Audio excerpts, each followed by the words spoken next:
찰스 스펄전 목사님을 여러분 잘 아실 거예요. 영국의 유명한 설교자이고 또 시대를 깨웠던 귀한 목사님인데 어느 누구나 그렇겠습니다만 찰스 스펄전 목사님이 청년 시절에 죄의 문제를 가지고 무척 고민을 많이 했습니다. 그러던 어느 날 한 평신도에 설교를 듣게 되었어요.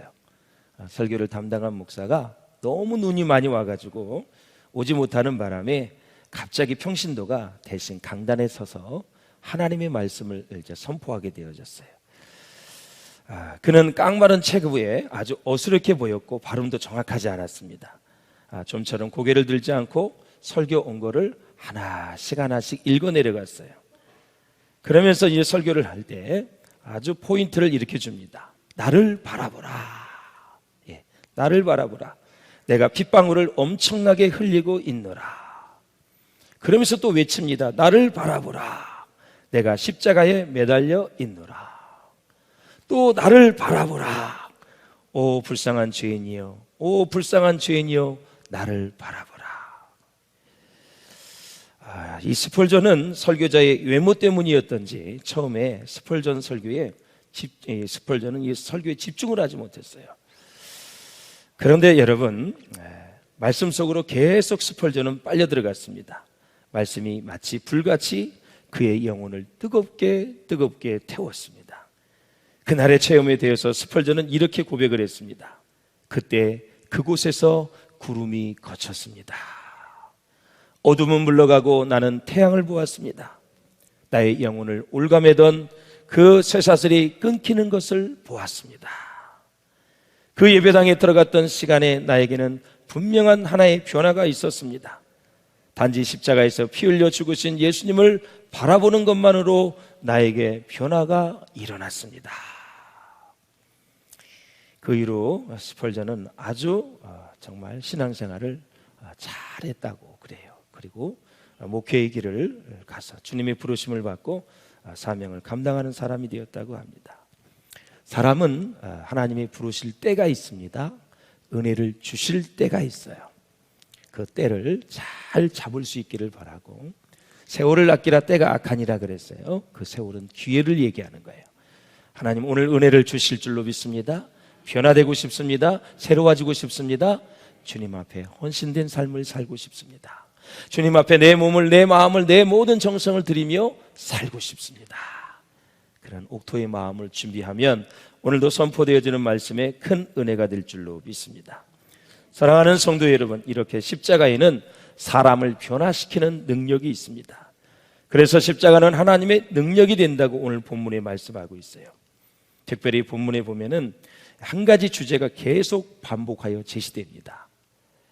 무슨 주제예요? 세상의 지혜와 그리스도의 십자가를 대조해서 참된 지혜가 무엇이냐? 바로 그리스도의 십자가임을 우리에게 보여주고 있습니다. 자, 지난주에 우리가 말씀을 드렸듯이 고린도는 그리스 남단에 있는 항구 도시라고 말씀을 드렸습니다. 거기에는 그리스 사람들이 아프로디테라고 불리는 신전이 있었어요. 로마 사람들은 비너스라고 불렀지요. 바로 이제 사랑의 여신을 수호신으로 모시고 살았던 곳이 바로 고린도였다. 그렇기 때문에 고린도 시민들은 도덕적으로 타락할 수밖에 없었고 성적으로 문란해서 그 모든 사회생활의 모습이 교회에까지 들어올 수밖에 없었다. 그래서 탈 많고 말 많은 고린도 교회, 수많은 문제가 교회 가운데 있었지만 사도 바울은 오늘 그 모든 문제의 해결책으로 십자가를 내세우고 있습니다. 어떤 것도 이 모든 문제를 해결할 수 없다. 예수 그리스도의 십자가의 은혜만이 이 문제를 해결할 수 있다라고 선언을 하는 것입니다. 그래서 우리가 지난 시간에도 같이 은혜를 나눴습니다만 어떻게 하면 교회에서 분쟁과 파당이 생기는 것을 방지할 수 있을까? 마음의 심리적 거리, 그리고 많은 사람들이 사람을 중심으로 해서 끼리끼리 모이는 이런 것들 때문에 고린도 교회는 심히 큰 몸살을 앓고 있었습니다. 그러므로 사랑하는 여러분, 우리가 신앙생활을 하면서 꼭 기억해야 될 것이 있습니다. 자신의 믿음이 커졌다고 생각할 때에 우리는 자만을 경계해야 됩니다. 선질로 생각하는 자는 넘어질까 조심하라 생각이 되어집니다. 그렇게 이제 우리에게 권면하고 있는데 고린도 교회는 영적으로 풍성한 은혜를 받는 교회였습니다. 정말 부족함이 없는 교회였었어요. 그래서 바울은 하나님께 기도할 때마다 고린도 교회에 주신 영적인 풍요로 인해서 감사하고 있다, 그렇게 고백을 하고 있어요. 전도에 열심히 있었고, 그 담임 목사님이 아볼로 목사님이니까 얼마나 성경 지식에 능통한 사람입니까? 그래서 전 성도가 성경 지식이 많았고 구원에 관한 확신도 견고했습니다. 영적 은사는 얼마나 많았던지 이루 말할 수 없을 정도로 영적 은사가 풍부했고, 재림하는 교리도 확신에 차서 다 주님을 기다리는 그러한 교회였었습니다. 그러나 안타깝게도 이렇게 신앙적으로 잘 갖추어졌다는 사실이 이들에게 뭘 심어줬냐면 자만심을 주면서, 자만심. 그래서 사람들을 중심으로서 모이게 되었습니다. 이러한 자만심이 커지면서 사람을 중심으로 파당이 생기기 시작하면서 교회는 걷잡을 수 없이 이제 분열의 지경에 빠지게 되었습니다.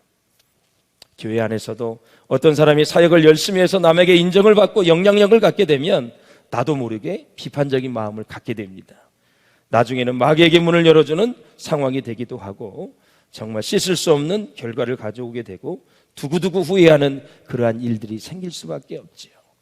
그러므로 사랑하는 여러분, 자신의 믿음이 커졌거나 교회에서 없어서는 안 될 중요한 일꾼이 되어 영향력을 끼치는 사람이 되었다고 우리가 생각되어질 때 늘 자신을 살펴보고 말씀에 집중하면서 기도에 무릎을 가지고 겸손하게 주님께 나아갈 수 있기를 주의 이름으로 축원을 드립니다. 영적 지도자는 사실 나에게 있어서는 예수 그리스도를 소개한 사람에 불과합니다. 그러므로 훌륭한 영적 지도자는 초점을 자기에게 맞추지 않고 끊임없이 예수 그리스도에게 맞추는 사람이 훌륭한 지도자라고 할 수가 있습니다. 나를 따라와라 얘기를 해도 결국 내 중심은 예수 그리스도. 그래서 그 사람으로 하여금 예수 그리스도를 따라갈 수 있도록 가이드하는 것이 진정한 지도자의 모습이다라는 것입니다. 그러므로 사랑하는 여러분, 예수 그리스도에게 초점을 맞추는 그러한 지도자가 훌륭한 지도자이다라는 것이죠. 기독교를 믿지 않는 사람은 왜 그리스도인이 십자가 위에 다른 구원의 길을 일체 인정하지 않는지에 대해서 이해하지 못합니다. 왜 예수 그리스도만 구원이냐? 왜 기독교에만 구원이 있느냐? 이해를 못합니다.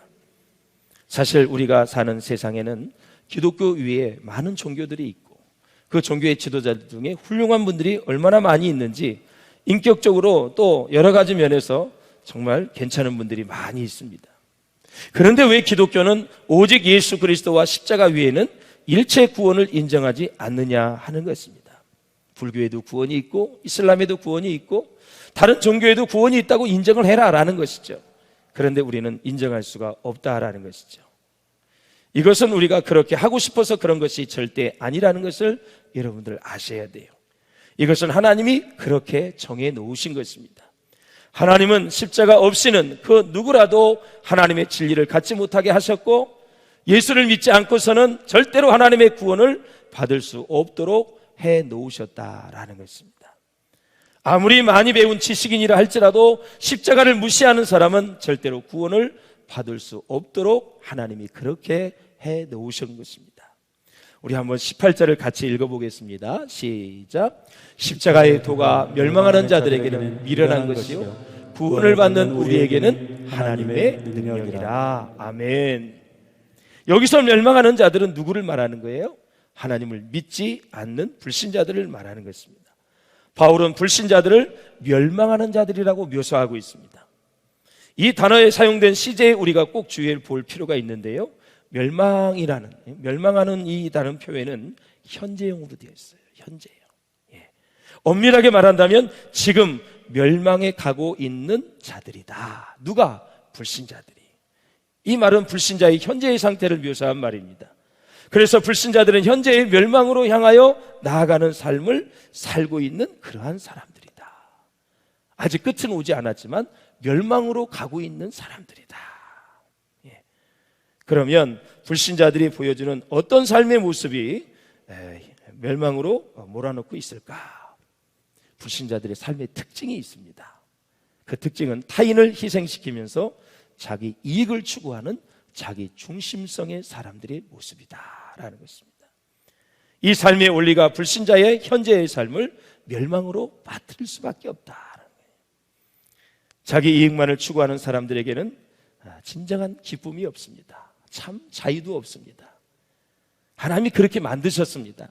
자기만을 위해서 살면 행복하지 않도록 만드셨다라는 거죠. 그래서 이웃사랑이 나온 거고 하나님 사랑이 우리 가운데 그렇게도 중요한 것이죠. 그럼에도 불구하고 불신자들은 자기 이익에 철저하게 충실한 삶이 지혜로운 삶이라고 착각을 하고 있습니다. 이들의 눈에는 자기를 철저하게 희생하고 타인의 유익을 구하는 십자가의 원리가 한없이 미련한 거죠. 그렇게 어리석을 수가 없는 것이죠. 따라서 우리가 십자가의 도를 한번 생각해 본다면 같이 한번 읽어보시겠습니다. 시작. 예수 그리스도께서 십자가 위에서 인류의 죄를 대신 짊어지시고 죽으셨다는 사실을 믿고 예수 그리스도를 구주로 영접하면 우리는 단번에 죄와 사망의 세력으로부터 구원을 받습니다. 예, 이것이 바로 바울이 얘기하는 십자가의 도다라는 것입니다. 그래서 예수 그리스도께서 우리를 위해 죽으신 대속의 죽음은 어떤 인간도 흉내를 낼 수가 없다라는 거예요. 이것은 바로 하나님이시며 동시에 인간이신 예수 그리스도만이 해낼 수 있는 일이다라는 거죠. 더 나아가 십자가의 도는 이런 의미까지 포함하고 있습니다. 철저하게 예수님처럼 자기를 희생하고 타인의 유익을 구하는 그 원리에 따라서 살아야 한다라는 그런 명령이 있죠. 사랑하는 여러분, 구원받는 우리는 예수 그리스도를 구주로 영접한 성도를 말한다고 말씀을 드렸어요. 구원받는이라는 형용사도 바로 현재형으로 되어 있다라는 사실입니다. 바울은 성도를 현재 구원받고 있는 자로 묘사하고 있습니다. 그래서 성도는 예수 그리스도를 구주로 영접함으로 영원히 구원을 받은 자입니다. 동시에 성도는 마지막 날에 주님이 이 땅에 다시 재림하실 때 우리 몸까지도 다 구원받은 자들이 바로 저와 여러분들인 줄로 믿습니다. 그러므로 사랑하는 여러분, 바울이 말하는 하나님의 능력은 이 세상에서 성공하고 번영하는 것을 가능하게 해주는 그 능력이 아니라 자기를 희생하고 타인의 유익을 구하는 삶을 실천하는 그러한 사람을 얘기하는 거죠. 그리고 말씀을 내 삶 속에서 실천하며 그 말씀대로 살아낼 수 있는 능력을 말하는 거지 세상에서 성공하고 출세하는 것을 말하는 것이 절대 아니다라는 사실을 우리가 말씀대로 살고 하나님의 능력대로 살아내면 세상에서도 다 우리는 승리하게 될 줄로 믿습니다. 그러므로 사랑하는 여러분, 이 하나님의 능력은 도대체 어디에 숨어 있을까요? 바로 세상 사람들이 미련하고 멸시하는 십자가 뒤에 다 숨어 있습니다. 결국 십자가의 도는 오직 십자가에 못 박혀 죽으신 예수 그리스도를 하나님의 아들로 믿는 것을 말하는 것입니다. 믿습니까 여러분? 뿐만 아니라 십자가의 도는 십자가의 말씀을 가리키는 것입니다. 고린도 교회가 개척이 될 당시에는 그 사이에는 사람을 전통적인 방식으로 구분을 했어요. 유대인이냐 이방인이냐, 그리고 또 남자와 여자, 그때 노예가 많았기 때문에 종과 자유인, 이런 식으로 다 구분을 한 거예요. 그런데 바울은 여기에서 완전히 새로운 방식으로 사람을 구분합니다.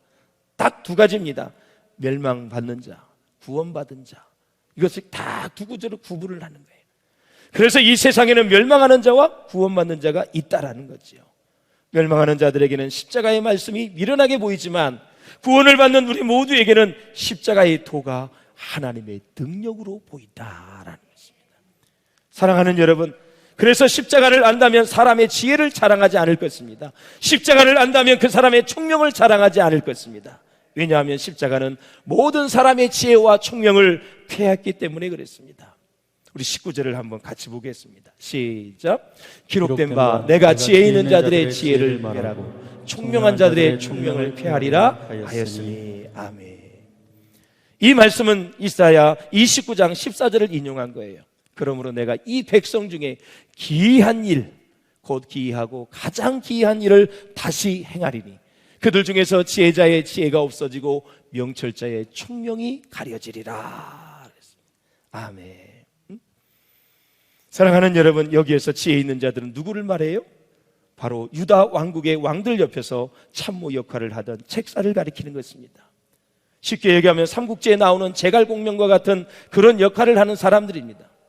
이들은 온갖 인간적인 계략들을 짜내어서 적의 침입을 물리치고 나라를 지키는 전략을 왕에게 제시하죠. 총명한 자들은 누구를 얘기하냐면 세상 물정에 아주 밝은 사람들을 뜻하고 있습니다. 이 사람들은 머리를 재빨리 굴리면서 세상 사람들에게 손해를 보지 않고 자기 이익을 챙기는 기법을 생각해냅니다. 이렇게 해서 그것을 지혜라고 그랬고 총명이라 그랬다. 사랑하는 여러분, 고린도 교회 성도들 사이에 분열과 파당이 있다는 얘기는 무엇을 뜻합니까? 그것은 바로 예수 그리스도의 십자가 대신에 세상에 사람의 지혜와 사람의 총명이 작용하고 있다라는 사실을 얘기하는 거예요. 교회 안에서는 사랑하는 여러분, 십자가의 은혜가 작용해야 될 줄로 믿습니다. 그래서 이 세상의 지혜와 총명을 끝내는 것이 뭐냐? 십자가다라는 것입니다. 십자가는 지금도 고통하고 있는 저와 여러분의 죄를 다 끝내는 것입니다. 십자가는 우리의 총명과 지혜가 필요 없다고 말하는 것입니다. 이 십자를 한번 보십시오. 안타까운 마음으로 사도 바울이 호소합니다. 시작. 지혜 있는 자가 어디 있느냐? 선비가 어디 있느냐? 이 세대의 변론가가 어디 있느냐? 하나님께서 이 세상의 지혜를 미련하게 하신 것이 아니냐. 아멘. 지혜 있는 자는 누구를 말합니까? 그리스도의 철학자들을 얘기하죠. 선비는 누구를 말해요? 유대교의 율법학자들을 말합니다. 변론가는 논쟁을 즐기는 개변론자들을 말하는 것입니다. 그래서 고린도 교회의 분쟁의 파벌은 사람의 지혜를 높이는 데서부터 시작이 되었다. 사람을 중심으로 신앙생활하면서 이제 파벌이 시작이 됐다라는 거죠. 사랑하는 여러분, 22절을 보십시오. 시작. 유대인은 표적을 구하고 헬라인은 지혜를 찾으나. 예. 이런 말이 왜 많습니까, 여러분? 이 말씀은 유대인과 헬라인이 하나님을 어떻게 찾는가를 보여주고 있는 것이거든요. 유대인들은 특별한 표적이 나타나야만 하나님을 알 수 있다고 생각을 했습니다. 쉽게 말씀을 드릴까요? 자, 표적을 구한다는 얘기는 하늘에 갑자기 이상한 현상이 나타난다든가, 어떤 예언이 갑자기 이루어진다든가, 어떤 기적과 표적이 일어날 때 그때 사람은 하나님을 만날 수 있다고 생각을 했던 거예요. 그러니까 유대인들은 표적을 얘기해요. 그래서 예수님이 아주 뼈 있게 얘기를 했지요. 요나의 표적 밖에는 내가 너에게 보여줄 것이 없다. 예수님에게 자꾸 조롱하듯이 얘기하는 거예요. 또 표적을 보여봐. 표적 좀 보여줘봐. 그러니까 예수님이 요나의 표적밖에는 보여줄 것이 없다. 요나가 물고기 뱃속에 들어가서 3일 만에 나왔습니다. 내가 모든 인류의 죄를 죽고 그의 죄를 위해서 죽은 이후에 3일 만에 부활하신 사건 위에는 내가 말할 것이 없다. 예수님이 그렇게 말씀하신 거죠. 그것이 바로 유대인이 구해야 될 그러한 은혜였었는데 그들은 그 표적만을 구했다라는 것이죠. 21절을 한번 보세요. 시작. 하나님의 지혜에 있어서는 이 세상이 자기 지혜로 하나님을 알지 못함으로 그랬습니다. 무슨 뜻입니까, 여러분? 사람들은 지혜를 짜내어 하나님을 알려고 하지만 하나님도 지혜를 발휘하여 사람들이 아무리 머리를 짜내어도 하나님을 알지 못하도록 길을 막아 놓으셨다. 그 뜻입니다, 여러분. 그래서 유대인은 표적을 구하고 헬라는 지혜를 구했다 그랬어요. 공통점이 있습니다. 여러분, 하나님 계시의 절정이 뭔지 아시죠? 바로 십자가에 달리신 예수 그리스도예요. 그게 하나님의 계시의 절정이에요.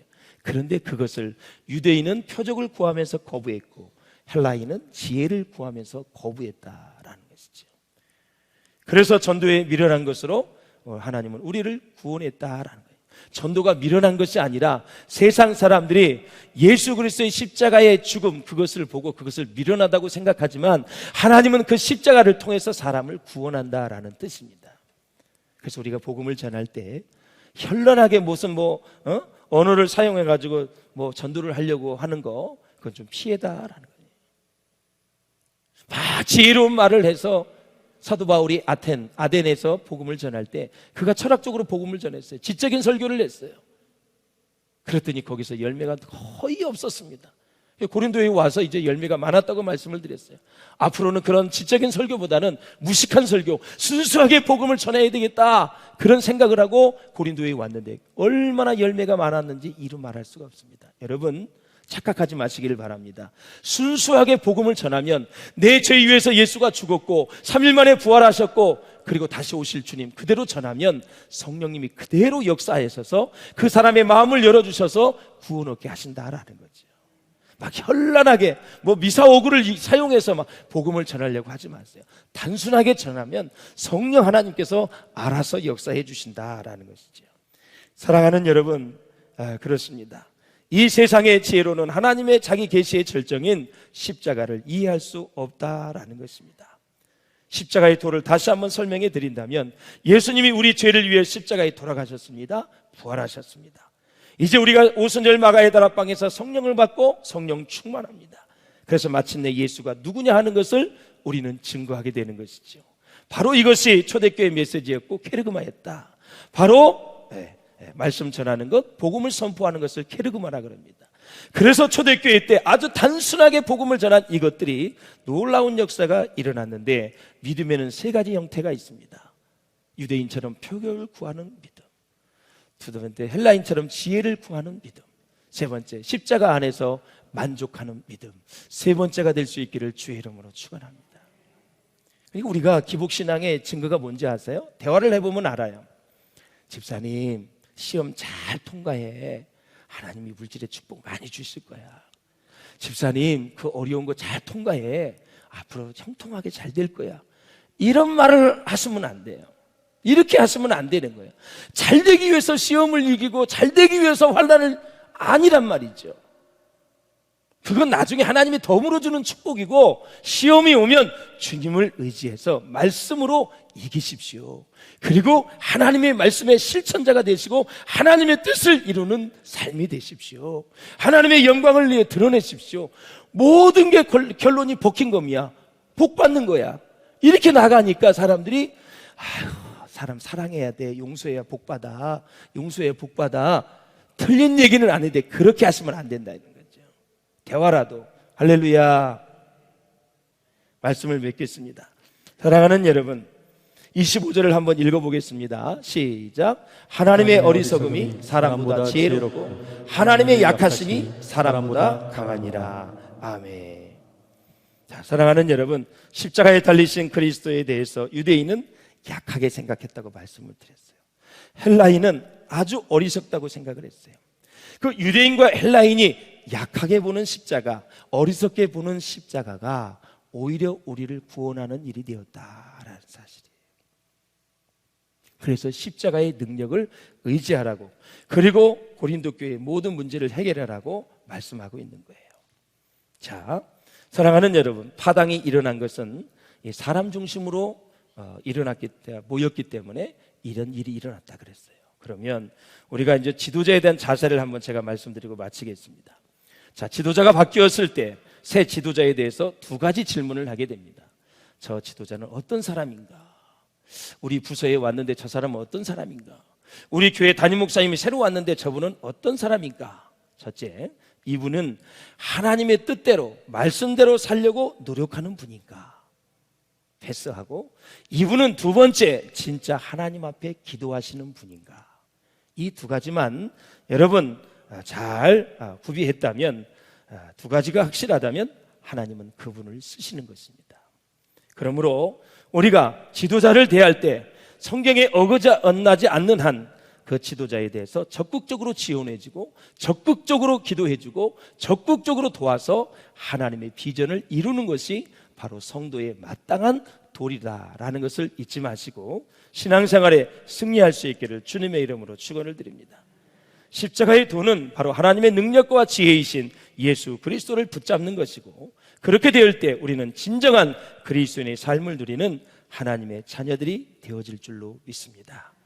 한 주간도 십자가의 도를 묵상하며 십자가의 사랑을 다시 한번 여러분 마음속에 새기면서 승리하시는 저와 여러분 될 수 있기를 주의 이름으로 축원합니다.